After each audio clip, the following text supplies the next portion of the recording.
वर्धा जिल्ह्यातील आरोग्य कर्मचाऱ्यांचे प्रलंबित मागण्याबाबत जिल्हा आरोग्य अधिकारी कक्षात संघटना पदाधिकारी व प्रशासन चर्चा करण्यासाठी 11 एप्रिल रोजी बैठक जिल्हा आरोग्य अधिकारी डॉक्टर पराडकर यांच्या अध्यक्षतेखाली संघटनेचे राज्य कार्याध्यक्ष दिलीप फुटाणे यांच्या उपस्थितीत घेण्यात आली।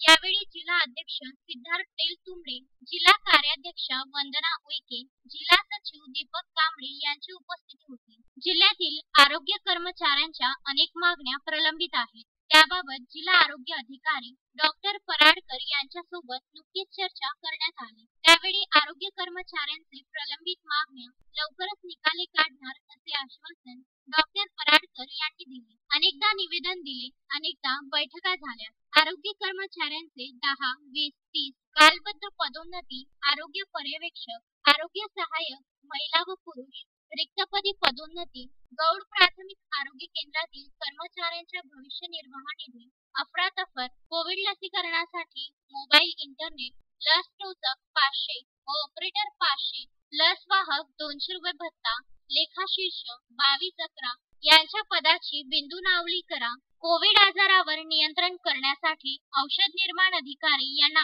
आरोग्य मित्र पुरस्कार देण्यात यावा।